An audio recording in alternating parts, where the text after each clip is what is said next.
Square में convert हो गया। तो आप पूछिएगा, हम डिस्कस करते हैं। आपका जो 5 अक्टूबर को जो टेस्ट हुआ था उसके डाउट्स हम डिस्कस करके चलते हैं। तो बताओ आप कौन से क्वेश्चन पूछना चाहोगे। क्वेश्चन नंबर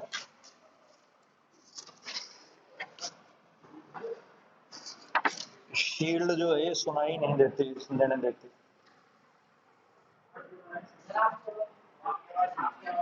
मेरी आवाज आप तक पहुंच नहीं रही? अच्छा,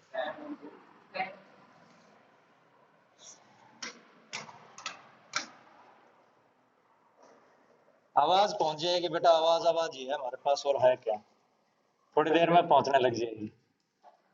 अब बताओ कौन सा क्वेश्चन हम डिस्कस करें। आई थिंक 6 तो हमने वैसे कल कर लिए थे, उसके बाद ही बताओ आप कितने क्वेश्चन, कौन सा क्वेश्चन डिस्कस कर।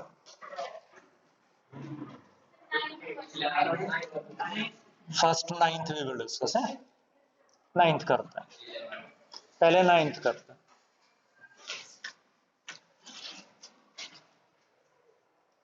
Question number 9।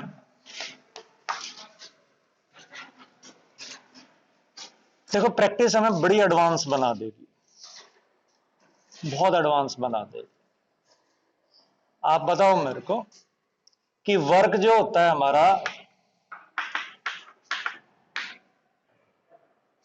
अगर फोर्स कांस्टेंट हो, फोर्स किसके बराबर कैसा हो, कांस्टेंट हो, और फोर्स और डिस्प्लेसमेंट के बीच में जीरो एंगल हो, तो वर्क हम एफ एक्स के बराबर लिख सकते हैं।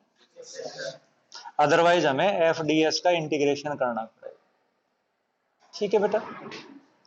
एक कोई ऑब्जेक्ट, एक कोई स्प्रिंग है, अगर उसमें कंप्रेशन है ए या बी के बराबर, कंप्रेशन या एक्सपेंशन है किसके बराबर, ए या बी के बराबर, तो उसकी एनर्जी हाफ के ए स्क्वायर। ठीक है बेटा।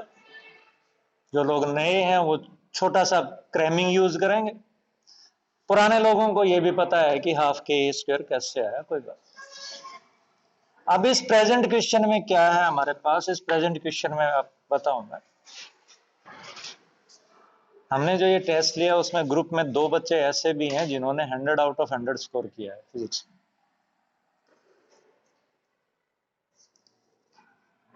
Late me check. वो कहता है एक स्प्रिंग है, वो कंप्रेस्ड पोजीशन पर है,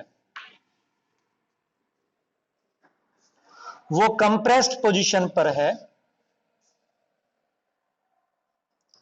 For the system shown in figure, initially the spring is compressed by a distance a from its natural length, and when released, it moves to a distance b from its equilibrium position. The decrease in the amplitude for the half cycle is.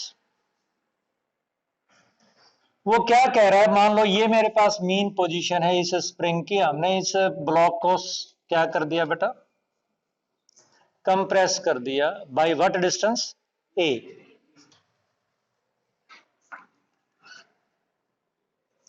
कितना distance compress कर दिया उसको, ए distance compress कर दिया। अगर ये surface frictionless है तो अगर हम इसको रिलीज कर दें तो डेफिनेटली ये इधर भी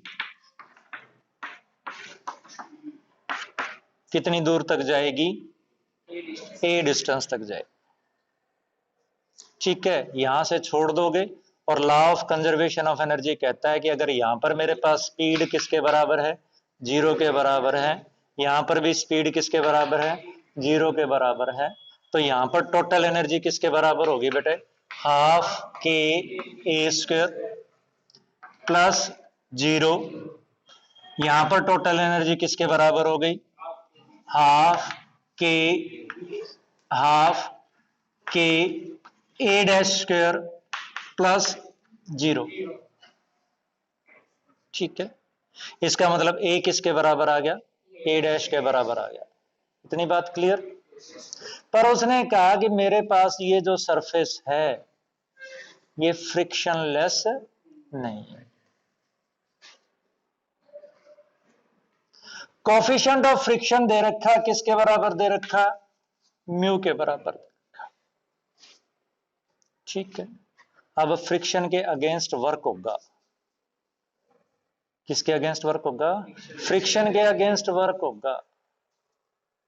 ये मेरे पास एनर्जी हाफ के ए स्क्वायर, इसने दो काम किए, इसने दो काम किए। क्या काम किए? यहां से ये ए से इस पॉइंट पर पहुंच गई, ये डिस्टेंस किसके बराबर है बेटा? बी के बराबर है। और यहां पर इसकी स्पीड किसके बराबर हो गई? 0 के बराबर हो गई। तो अब क्या हुआ? अब जब ये यहां से यहां तक भी ट्रेवल करके गया तो यहां पर मान लो रास्ता है, रास्ते में इसका वेट किसके बराबर बेटे? mg के बराबर। नॉर्मल रिएक्शन भी किसके बराबर? mg के बराबर ही है। ऊपर नीचे है ना, ऊपर जा रहा ना नीचे जा रहा, तो n किसके बराबर होना चाहिए? mg के बराबर होना चाहिए। तो मेरे पास जो इस डायरेक्शन में फोर्स ऑफ फ्रिक्शन है वो किसके बराबर हो गया? म्यू mg के बराबर। यानी मेरे पास जो इस स्प्रिंग ने एनर्जी स्टोर कर रखी थी हाफ के ए स्क्वायर, उस एनर्जी ने दो काम किए। फ्रिक्शन का हर्डल भी क्लियर किया, फ्रिक्शन का हर्डल भी क्लियर किया, और थोड़ा बहुत बाद में फिर उस हर्डल क्लियर करने के बाद में जो उसकी एनर्जी बची थी वो आपकी स्प्रिंग की पोटेंशियल एनर्जी में कन्वर्ट हो गई। यानी फ्रिक्शन के अगेंस्ट वर्क किया, तो फ्रिक्शन के अगेंस्ट कितना वर्क किया बता पाएंगे आप मेरे को? Mu M G. कितने लोगों को समझ में आया? ईमानदारी से हाथ खड़े करेंगे। आप मेरे से पूछो ताकि मेरे को पता लगे कि भाई आपने क्या चीज क्यों लिख दी। ये वाला फार्मूला यूज किया है मैंने। आप मेरे से पूछो कि सर ये चीज आपने कैसे लिख दी, फिर बताओ कि भाई आपको कितने लोगों को समझ में आया। भाई हाथ खड़े करो, कितने लोगों को समझ में आया? देखो फोर्स लग रहा है, मैं फिर भी रिपीट कर देता हूं, कुछ तो शर्मा शर्मी में हाथ खड़े कर देते हैं। फोर्स जो लग रहा है वो म्यू एम जी के बराबर लग रहा है, ठीक है। ये डिस्टेंस मेरा किसके बराबर है? ए के बराबर। आगे कितना गया? बी के बराबर। तो टोटल डिस्टेंस इसने कितना ट्रेवल किया? यहां पर जाकर के उसकी स्पीड किसके बराबर हो गई? 0 के बराबर हो गई, 0 के बराबर। पर यहां पर स्प्रिंग एक्सपेंड कर गई बाय व्हाट एम्पलीट्यूड? बी। भाई कितना एक्सपेंड कर गई? बी एक्सपेंड कर गई ना। नेचुरल पोजीशन से कितना बाहर निकल गई? बी बाहर निकल गई। तो what should be the potential energy of the spring in this case? Friction का हर्डल कवर किया, और फ्रिक्शन का हर्डल कवर करने के बाद में उसने कुछ और काम किया, और वो क्या हो गया आपके पास? Half K B square. Conservation of energy हो गया कि नहीं हो गया बेटा? टोटल वर्क डन जस्टिफाई हो गया कि नहीं हो गया? ठीक है बेटा। कैलकुलेट क्या करना है हमें? हमें कैलकुलेट करना है what is change in amplitude over the half cycle. कहां से स्टार्ट हुई वो? ए कंप्रेशन से। कहां तक पहुंची वो? B expansion. इनिशियल एम्पलीट्यूड कितना था? ए। फाइनल एम्पलीट्यूड कितना है हाफ साइकिल का? B. What we have to calculate? Change in amplitude. What we have to calculate? Change in amplitude कौन सी फिजिकल क्वांटिटी से कैसे रिप्रेजेंट करो? Change in amplitude A minus B. भाई पहले एम्पलीट्यूड कितना था? ए। बाद में कितना है? बी। कैलकुलेट क्या करना है? ए माइनस। कैलकुलेट करके बताओ बाद में, फिर मेरे को ये बॉक्स में रिलेशन डाल देता हूं, इस बॉक्स में, इस बॉक्स की रिलेशन से आप मुझे ए माइनस बी कैलकुलेट करके बताइएगा।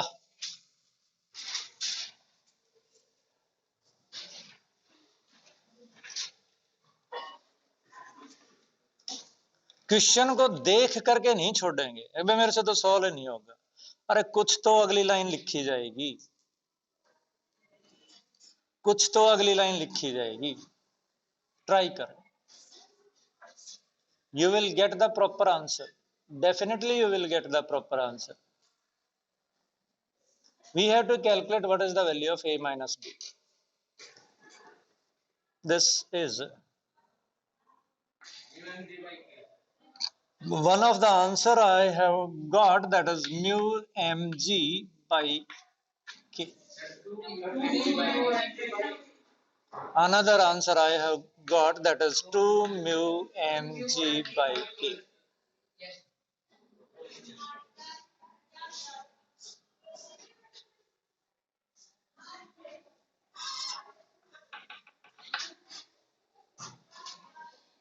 How many of you got one of these two answers? How many of you got this answer? How many of you got this answer?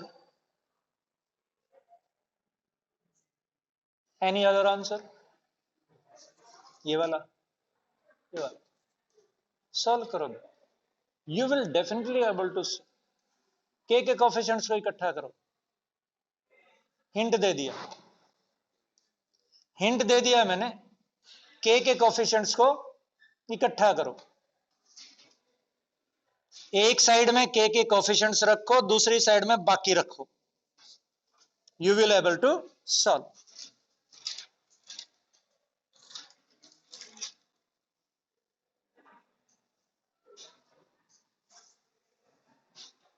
कितने लोगों को सॉल्व? क्या किया आप लोगों ने? k के कोफिशिएंट्स को एक साइड, ठीक है, हाफ के A square minus B square is equal to mu M G A plus B. मुझे लगता है आंसर आ गया, ठीक है।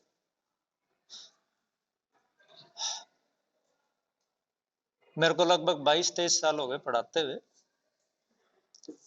और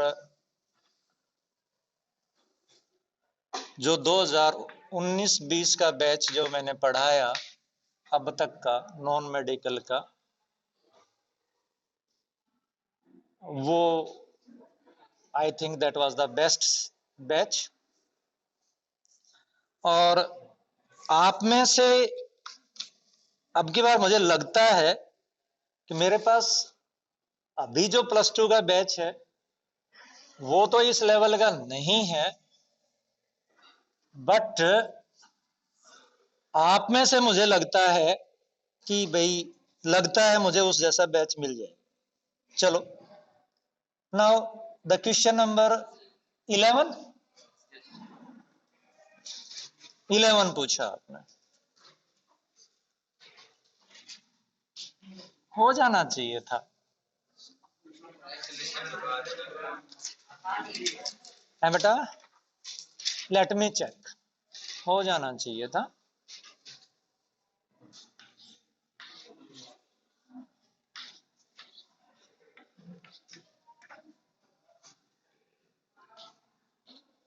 Three equal weights A, B, C of masses 2 kg each are hanging on a string passing over a fixed frictionless pulley as shown in figure.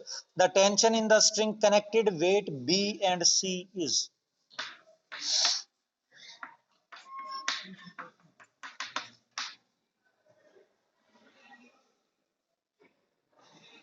ये tension calculate करना है। ये भी M, ये भी M, ये भी M।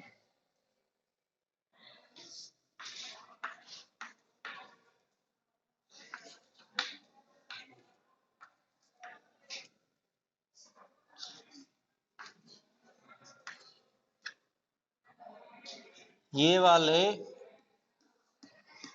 टेंशन आपके तब बराबर हैं जब पुल्ली का मोमेंट ऑफ इनर्शिया 0 है। कुछ लोगों ने, मोस्टली लोगों ने मोमेंट ऑफ इनर्शिया की टर्म पढ़ी है, अगर इस पुल्ली का मोमेंट ऑफ इनर्शिया 0 है तो ही दोनों साइड का टेंशन बराबर है, अदरवाइज दोनों साइड का टेंशन बेटा बराबर नहीं होगा। बदल के लिखना पड़ेगा। We will solve problems later on. जब तक नहीं कहा जाए तो फिजिक्स यूं कहती है कि आप ये मान करके चलो कि स्ट्रिंग मासलेस है और पुल्ली भी मासलेस है। तो अगर आपकी स्ट्रिंग भी मासलेस होगी और पुल्ली भी मासलेस हो गई तो वो आपका क्या हुआ, T2 दोनों तरफ क्या होगा, बराबर होगा। ठीक है बेटा, अब इसको सॉल्व करने की कोशिश करते हैं। He is asking that what is the tension between the B and C, each of mass 2 kg. Constant motion है, कंडीशनल मोशन है। मुझे लगता है जितनी बॉडी C नीचे आएगी उतनी बॉडी B नीचे आएगी और उतनी ही बॉडी A ऊपर जाएगी। बताओ गलत है या सही है? सही है। Can we assume that the acceleration in all the three objects is same? In magnitude, direction में हो सकता है गड़बड़ हो बट मैग्नीट्यूड में सेम है। तो भाई ये आपके पास A इधर मान लिया, A इधर मान लिया, A इधर मान लिया। ठीक है बेटा। Now this is the body. बोला कोई? ये शील्ड मेरे को परेशान करती है, इधर से आवाज नहीं आने देती, वो रिफ्लेक्ट करती है और फिर पीछे से आती है, फिर मैं ये नहीं पहचान पाता कि बोल कौन रहा है, क्योंकि सारी आवाज बैक साइड से आ रही है। चलो, ये A मेरे पास A ऑब्जेक्ट के ऊपर mg नीचे फोर्स काम कर रहा है, T2 ऊपर काम कर रहा है, एम आई राइट? या और भी कोई फोर्स काम कर रहा है? नहीं काम कर रहा, तो should I write T2 minus M G is equal to M A. M की वैल्यू बाद में पुट कर लेंगे। एम की वैल्यू क्या कह रहे हो बेटा? बाद में पुट कर लेंगे। न्यूमेरिकल वैल्यूज लास्ट में पुट किया करो। ठीक है, अगर बहुत सारे वेरिएबल्स हों तो पुट करनी शुरू कर दो, बट अगर आपके पास वो कह रहा है कि सेम है, ये भी एम है, ये भी एम है, ये भी एम है, तो आप अवॉइड करो। अगर M1, M2, M3 वो डिफरेंट दे रहा होता तो पुट कर लेते। अच्छा, ये B ऑब्जेक्ट है। B ऑब्जेक्ट के ऊपर T2 फोर्स काम कर रहा है, T1 फोर्स काम कर रहा है, mg फोर्स काम कर रहा है। बताओ बताओ, clear? What should I right for this?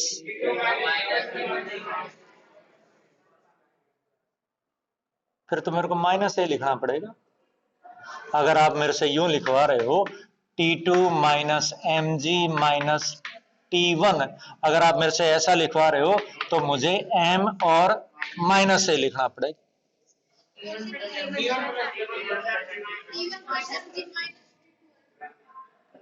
नहीं है तो ये भी ठीक। भाई T2 अपवर्ड, T2 क्या है? अपवर्ड, पॉजिटिव ले लिया। mg डाउनवर्ड, नेगेटिव ले लिया। T1 डाउनवर्ड, नेगेटिव ले लिया। ये तो हो गया टोटल फोर्स। टोटल फोर्स किसके बराबर? मास इनटू एक्सेलरेशन के बराबर। तो ये बॉडी जो दिखाई दे रही है, ये किधर एक्सेलरेशन आ रहा है इसका?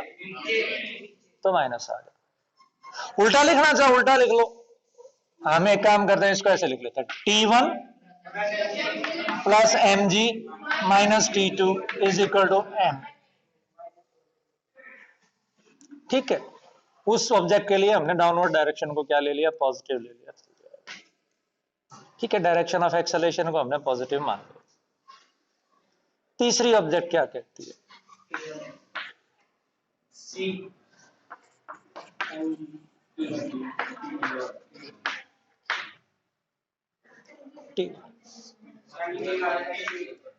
M G minus T1 is equal to what? ठीक है बेटा, there are the three variables, one is T1, the other one is T2, the third one is A. ठीक है, अगर मैं इन सबको ऐड कर दूं,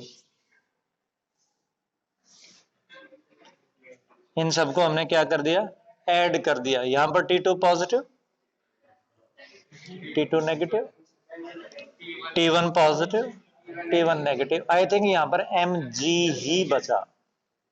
एक Mg के साथ नेगेटिव साइन था, दो Mg के साथ कैसा साइन था, पॉजिटिव साइन था। तो क्या बचा हमारे पास, Mg ही बचा। तो ये किसके बराबर आ गया मेरे पास, 3Ma के बराबर आ गया। और A will be equal to G/3। A किसके बराबर है, G/3 के बराबर है। अब ये पूछ क्या रहा है, T1 पूछ रहा है, क्या पूछ रहा है, T1 पूछ रहा है। तो T1 इस रिलेशन से निकाल लेते हैं, T2 डिस्टर्ब नहीं करेगा। T1 will be equal to Mg minus Ma। T1 is equal to Mg minus Ma। तो ये मेरे पास आ गया Mg minus G/3। M common ले लिया, A की वैल्यू G/3 पुट कर दी। तो क्या आ गया मेरे पास, ये 2Mg/3। ठीक है, तो I think this will become equal to 40/3।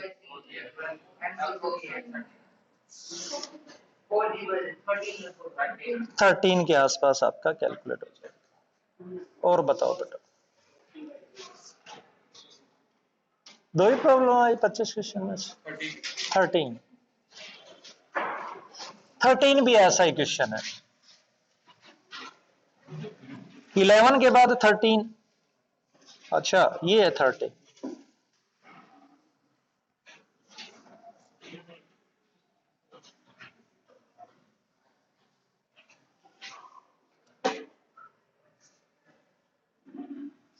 एक बड़ा सा स्फीयर है, पता नहीं सिलेंडर है क्या है,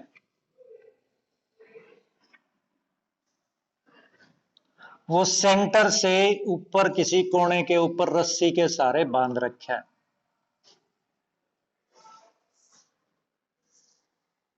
ठीक है, ये एंगल हमारे पास थीटा है। What are the forces acting on this object? Sphere है, सिलेंडर है, पता नहीं क्या है। क्या बता रखा है इसमें, स्फीयर बता रखा है। स्फीयर मान लेते हैं, स्फीयर बता रखा है तो स्फीयर बता रखा है तो स्फीयर मान लेते हैं। What are the forces acting on this? Undoubtedly one of the forces W। ठीक है बेटा, the other force is tension।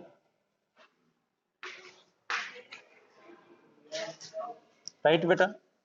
अब मोटी सी बात है, W का और T का जो मुझे रिजल्टेंट नजर आता है वो लेफ्ट साइड में नजर आ रहा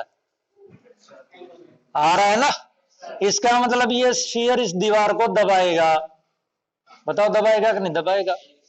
अगर ये स्फीयर इस दीवार को दबाएगा तो for every action there is equal and opposite reaction. तो दीवार भी इसके ऊपर वापस फोर्स लगाएगी।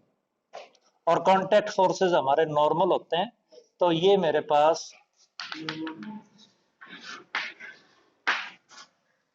नॉर्मल रिएक्शन हो गई। ठीक है, वेक्टोरियली कितने लोगों को समझ में आता है?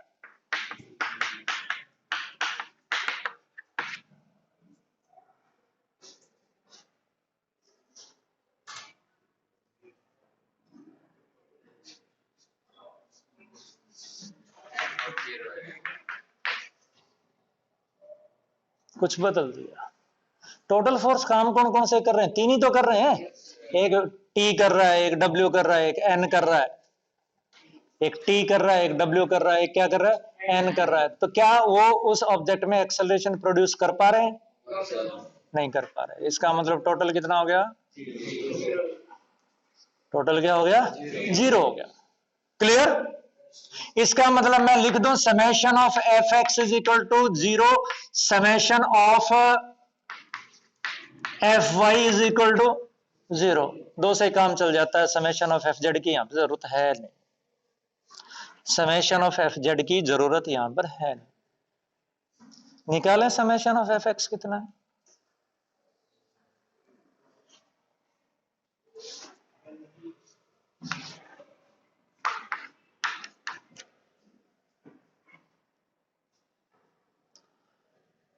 What is the direction of weight? Minus Y.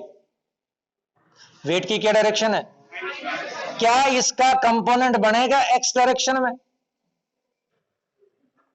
भाई वेट तो आपका प्योर वाई डायरेक्शन में है ना, तो जो चीज प्योर वाई डायरेक्शन में होगा उसका कंपोनेंट एक्स डायरेक्शन में बनेगा कि नहीं बनेगा? एक्स के साथ कितना एंगल बन गया उसका? 90। और कंपोनेंट निकालने के लिए किससे मल्टीप्लाई करना पड़ता है? कॉस थीटा से। और यहां पर थीटा कितना? 90। तो कॉस 90 कितना हो गया? 0। इसलिए मुझे नहीं लगता कि मेरे को W का कंपोनेंट निकालना चाहिए कौन सी डायरेक्शन में?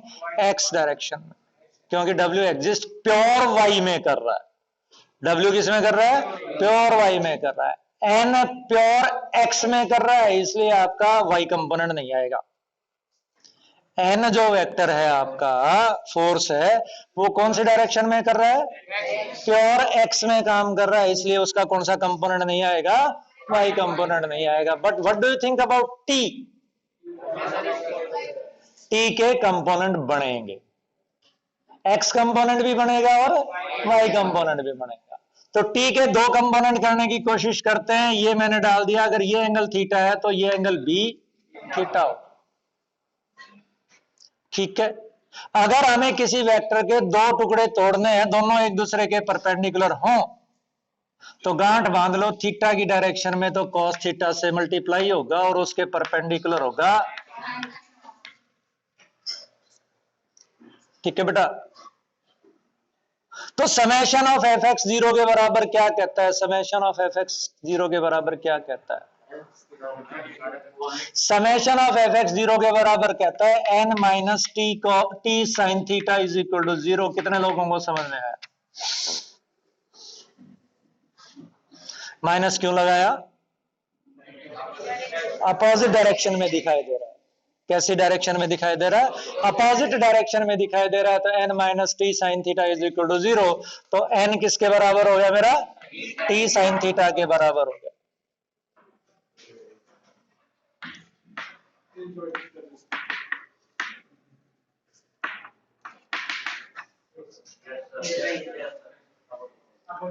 T cos theta minus W is equal to what? 0। तो यहां से मैंने लिख दिया W is equal to what?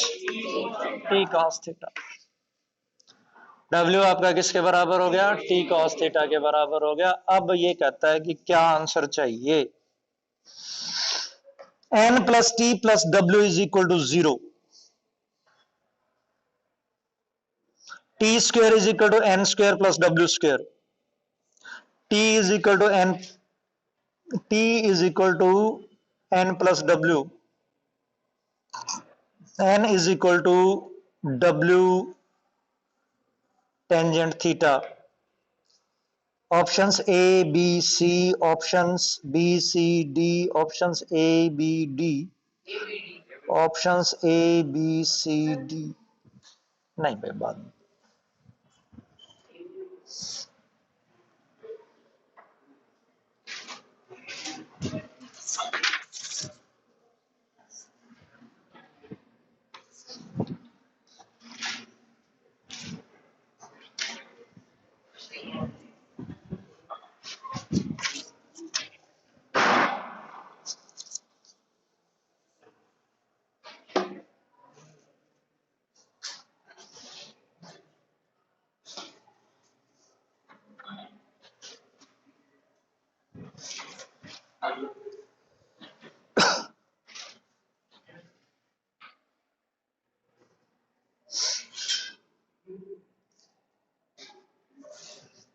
B correct है और डी करेक्ट है।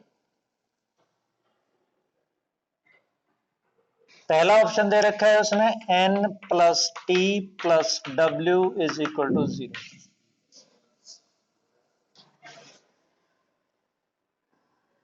एक तो ये दे रखा है। दूसरा ऑप्शन दे रखा है इसने T square is equal to N square plus W square.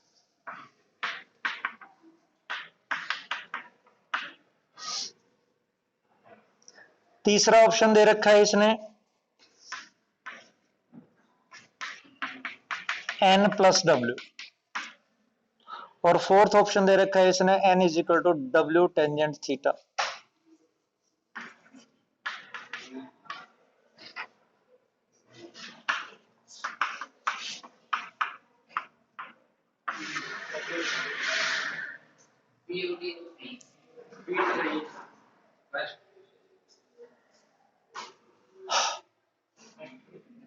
नहीं, अगर बी सही है तो ए गलत है और ए सही है तो बी गलत है, वो तो क्लियर है।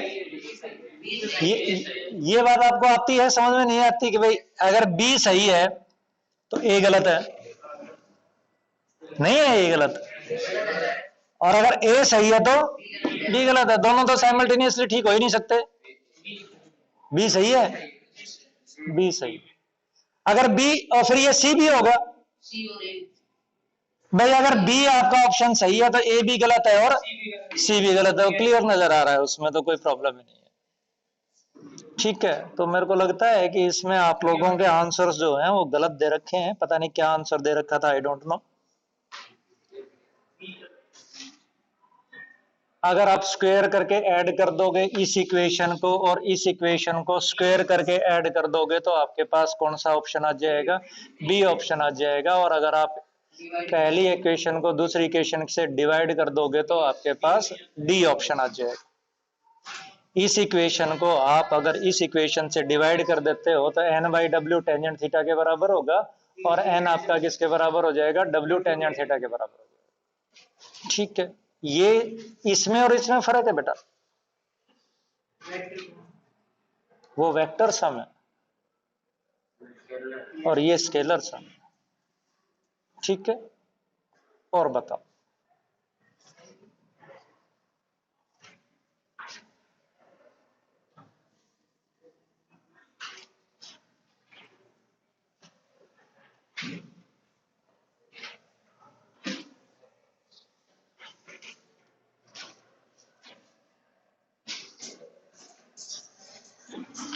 बस 17, पहले 17 अच्छा क्वेश्चन है। 17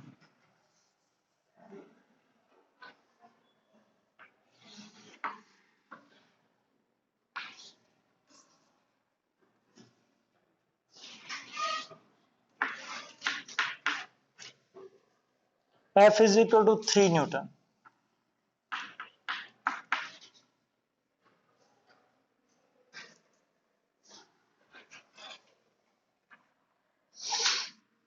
A in the arrangement shown, mass of A 1 kg, mass of B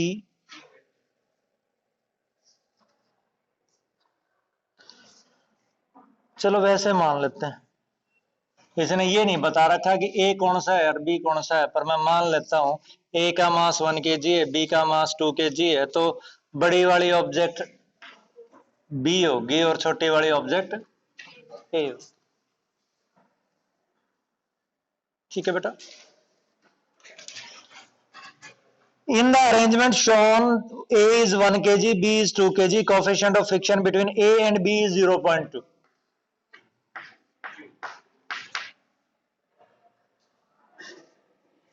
coefficient of friction between A and B is what? 0.2। और बेटा मुझे लगता है ये फ्रिक्शन 0 है, ऐसे बता रखा है। There is no friction between B and ground, justify भी हो गया। B कौन सी है? नीचे वाली है। बी और ग्राउंड के बीच में कोई भी फ्रिक्शन नहीं है। क्या चाहता है? The frictional force between A and B is, A और बी के बीच में फ्रिक्शनल फोर्स किसके बराबर है?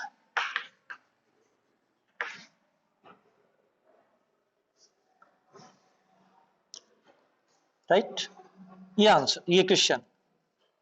अब ये कितने लोगों को पता है कि फ्रिक्शनल फोर्स जो है वो म्यू एन के बराबर है?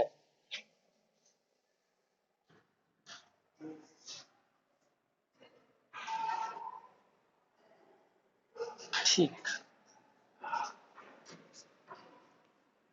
फ्रिक्शनल फोर्स किसके बराबर है? म्यू एन के बराबर है, राइट। इस ट्राइपॉड स्टैंड का मास 500 ग्राम है। इस ट्राइपॉड स्टैंड का मास किसके बराबर बताया मैंने? 500 ग्राम के बराबर बताया। इसकी लेग्स में जो भी मटेरियल लगा है उसमें और टेबल के सरफेस के बीच में कोफिशिएंट ऑफ फ्रिक्शन 0.2 है।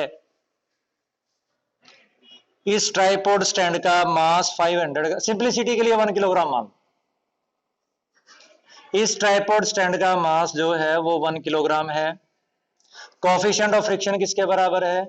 0.2 है। What is the force of friction acting on this tripod stand at this instant?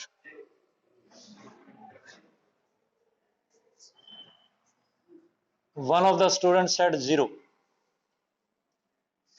फिर ये F is equal to mu N formula क्यों लिखवाया भाई?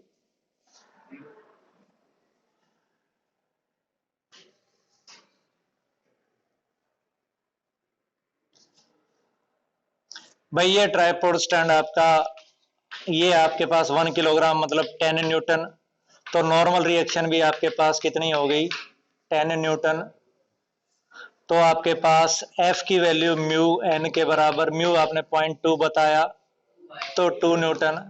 तो अब आप बताओ मेरे को कि force of friction between tripod stand with table is 0 और 2 न्यूटन। फिर एक आवाज आई 0, and I will definitely say that this is 0। Mu N is the maximum friction which can act on the body, not friction on the body. ध्यान कर लें दोबारा से, फ्रिक्शन काम ही तब करेगा when there is tendency of motion. Friction कब काम करेगा? जब मोशन की टेंडेंसी हो। इस ट्राइपॉड स्टैंड के ऊपर कोई फ्रिक्शन काम नहीं कर रहा क्योंकि इसकी मोशन की टेंडेंसी नहीं है। हाँ, अगर आपको मैं ये कहता कि भाई आप मुझे बताओ कि इस डस्टर के ऊपर काम कितना फ्रिक्शन कर रहा है, तो आप कैलकुलेट करने की कोशिश करते, क्योंकि कैसा सरफेस है?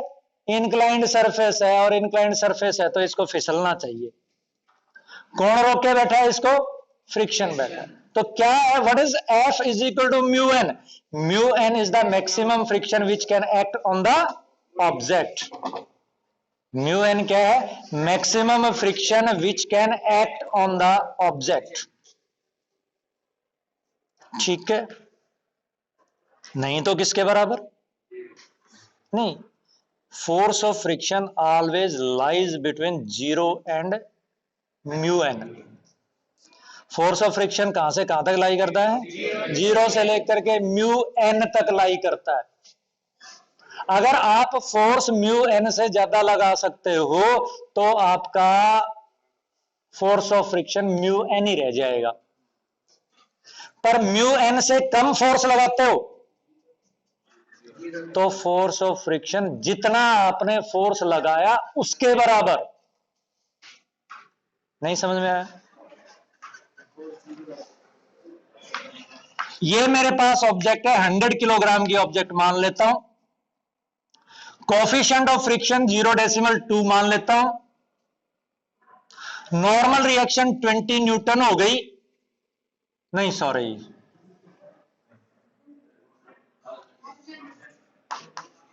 नॉर्मल रिएक्शन किसके बराबर होगी? 1000 न्यूटन हो गई। और म्यू एन की वैल्यू किसके बराबर हो गई? म्यू एन की वैल्यू किसके बराबर होगी? 200 न्यूटन के बराबर। अब अगर मैंने इधर 0 फोर्स लगाया तो फोर्स ऑफ फ्रिक्शन कितना? 0। अगर मैंने इधर 50 न्यूटन फोर्स लगाया तो क्या ये फिसलना स्टार्ट करेगी? नहीं फिसलना स्टार्ट करेगी। अपोजिट साइड में कितना फोर्स लग गया? 50 न्यूटन ही लगा। फालतू लगता तो पीछे चली जाती। 100 लगाया तो 100 हो गया, 200 लगाया तो 200 हो गया, 400 लगाया तो 200 रह गया। मैक्सिमम कितना काम करेगा? म्यू एन के। ठीक है, अब ये कह रहा है कि मेरे पास ये 1 किलोग्राम की ऑब्जेक्ट है और इस सरफेस का कितना है? 0.2 है। तो मोटी सी बात है कि maximum friction which can act is what? 2 Newton. Maximum friction कितना काम कर सकता है? 2 न्यूटन। या और कुछ करेगा? बताओ। 2 ही आएगा भाई। वेट कितना? 10 न्यूटन। नॉर्मल रिएक्शन फिर भी कितनी? 10 न्यूटन। और मैक्सिमम फोर्स ऑफ फ्रिक्शन किसके बराबर हो गया? Mu N, 2 newton. पर अब हमें ये चेक करना पड़ेगा कि ऑब्जेक्ट 1 ऑब्जेक्ट 2 के रेस्पेक्ट में रेस्ट पर है या मोशन में? अगर ऑब्जेक्ट 1 2 के रेस्पेक्ट में रेस्ट के ऊपर है तो हमारा जो फोर्स ऑफ फ्रिक्शन है वो 2 न्यूटन काम नहीं कर रहा। और अगर हमारी ऑब्जेक्ट फर्स्ट जो है 2 के रेस्पेक्ट में किसमें है? मोशन में, तो आपका मैक्सिमम फ्रिक्शन काम कर रहा है। तो अब आप चेक करो कि भाई क्या आएगा हमारे पास। क्या ऑब्जेक्ट 1 ऑब्जेक्ट 2 के रेस्पेक्ट में मोशन में है या नहीं है? Let we check.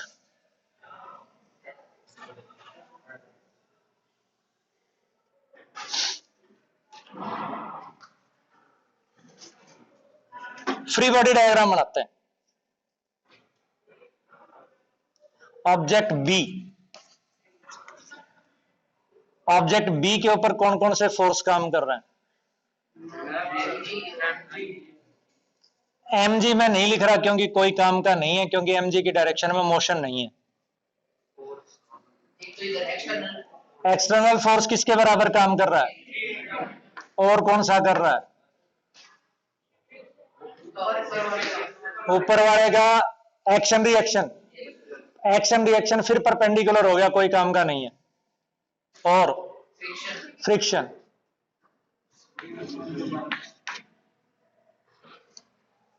फ्रिक्शन कितना? एफ। मान लेते हैं एफ, पता नहीं काम कितना कर रहा है। अच्छा, ए ऑब्जेक्ट के ऊपर कौन से फोर्स काम कर रहे हैं in the direction of possible motion?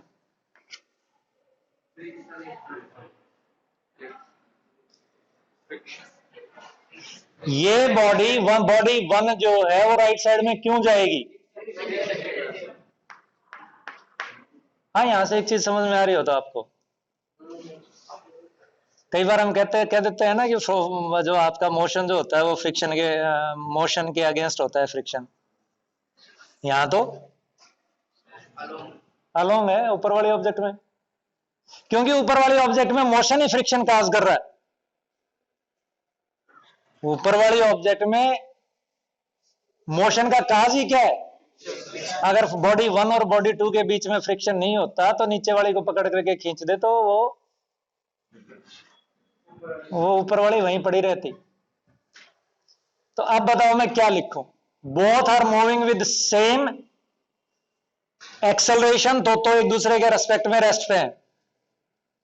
अगर दोनों सेम एक्सेलरेशन से मूव कर रही हैं तो दोनों रेस्ट पे हैं, एक दूसरे के रेस्पेक्ट में रेस्ट पे है। और डिफरेंट एक्सेलरेशन से मूव कर रही हैं तो मोशन। ठीक है बेटा। तो अब मेरे को बताओ कि भाई आपके पास क्या लिखूं अब इसको मैं?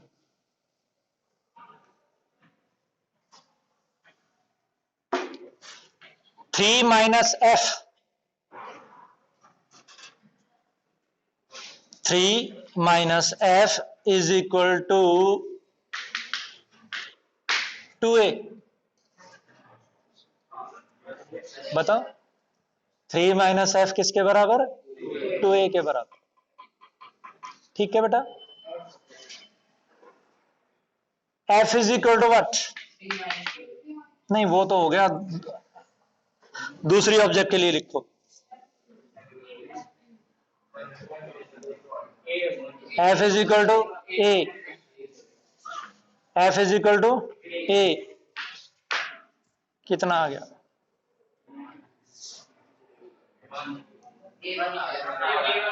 ए किसके बराबर आ गया? 1 मीटर पर सेकंड स्क्वायर। अब आप मेरे को एक बात बता करके चलो, ए तो मेरा 1 metre, maximum acceleration produced in this system can be 1 metre per second square when the two bodies moves simultaneously. When two bodies moves simultaneously. What is the maximum acceleration in the object A?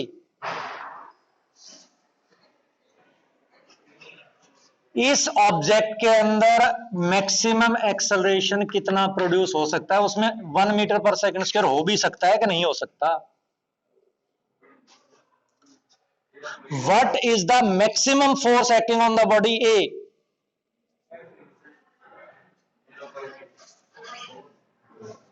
What is the maximum force of friction acting on the body A? Mu n? नहीं भाई, ये force of friction F तो मैंने मान लिया, लग रहा है, पता नहीं लग रहा है कि नहीं लग रहा। F की वैल्यू नहीं पता मेरे को, एग्जिस्ट करती है कि नहीं करती है, मैंने तो मान लिया कि F जो है उसके अंदर काम कर रहा है, मान लिया।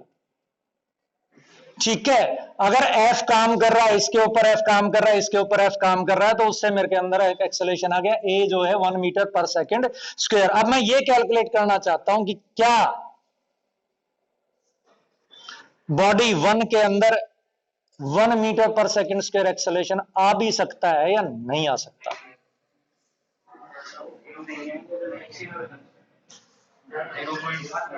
ये आपके पास ऑब्जेक्ट है, the maximum friction act on it is equal to what? Mu N. इस ऑब्जेक्ट के ऊपर मैक्सिमम फ्रिक्शन कितना काम कर सकता है? म्यू एन काम कर सकता है। और म्यू एन किसके बराबर हो गया?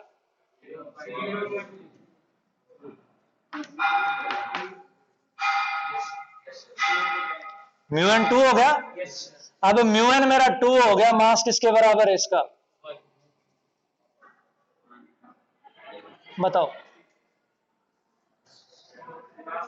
मास किसके बराबर? 2 is equal to what? M A. तो ए किसके बराबर हो गया? बताओ, हो गया कि नहीं हो गया? ए किसके बराबर हो गया? 2 मीटर। यहां आपका फर्स्ट ऑब्जेक्ट में, ए ऑब्जेक्ट में acceleration 1 metre per second square exist कर सकता है। भाई मैक्सिमम कितना कर सकता है इसमें? 2 मीटर पर सेकंड स्क्वायर कर सकता है। तो 2 मीटर पर सेकंड स्क्वायर तो तब रीच करेगा ना जब कितना आएगा? 1 मीटर पर सेकंड स्क्वायर को क्या करेगा? क्रॉस करेगा। इसका मतलब ये फोर्स ऑफ फ्रिक्शन क्या कर सकता है आपका? एग्जिस्ट कर सकता है। ये वाला फोर्स ऑफ फ्रिक्शन क्या कर सकता है आपका? एग्जिस्ट कर सकता है। तो अब इसकी वैल्यू निकाल दो, क्या बताओ कितनी?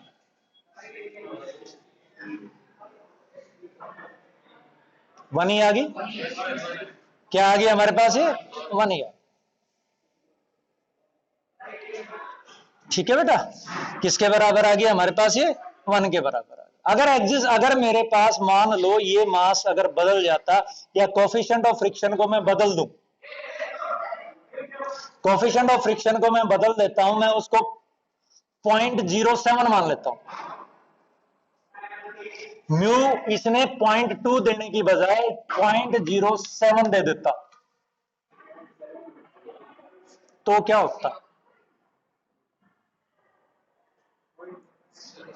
तो क्या होता आपका?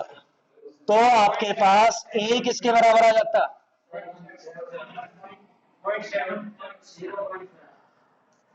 2। ये कितना आया मेरे पास? 0.07 multiplied by 10 is equal to 1 A किसके बराबर आ जाता? 0.7। और यहां पर कितना आया? इसका मतलब आपके पास इन दोनों ऑब्जेक्ट्स में बराबर एक्सेलरेशन हो ही नहीं सकता। अब फोर्स ऑफ फ्रिक्शन कितना लगता? इसके अनुसार लगता। मैक्सिमम फ्रिक्शन लग कितना सकता है इसके और इसके बीच में?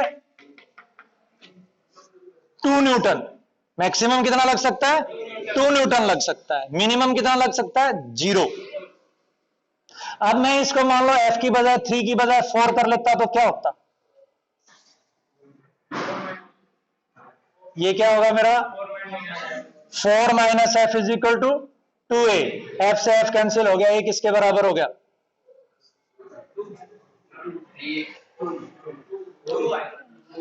2 थोड़ी आएगा, 4/3 आएगा। एफ से क्या कैंसिल हो गया? एफ कैंसिल हो गया, 2a प्लस a कितना हो गया? 3। अगर ये मेरे पास 8 न्यूटन होता तो, अगर ये मेरे पास 9 न्यूटन होता तो हर जगह एफ की वैल्यू बदल जाती, पर एफ आपका हो सकता है 2 न्यूटन से भी बढ़ जाए। बताओ बढ़ेगा कि नहीं बढ़ेगा? भाई मैं अगर यहां पे करूं ये आपका 20 न्यूटन मान लेता हूं, एफ निकालना, स्मॉल एफ निकालना, कितना आया? ये आया मेरे पास 20 एफ से एफ कैंसिल हो गया, 21 ले लेता हूं, तो हमारे पास 7 आया। तो क्या फोर्स ऑफ फ्रिक्शन 7 हो गया मेरा? ना, फोर्स ऑफ फ्रिक्शन तो कितने से ज्यादा नहीं हो सकता? 0.2 के अनुसार किससे ज्यादा नहीं हो सकता? 2 न्यूटन से ज्यादा। ठीक है बेटा, तो इस तरह से हमें कैलकुलेट करना है। If there is relative motion between the two, अगर दोनों के बीच में क्या है?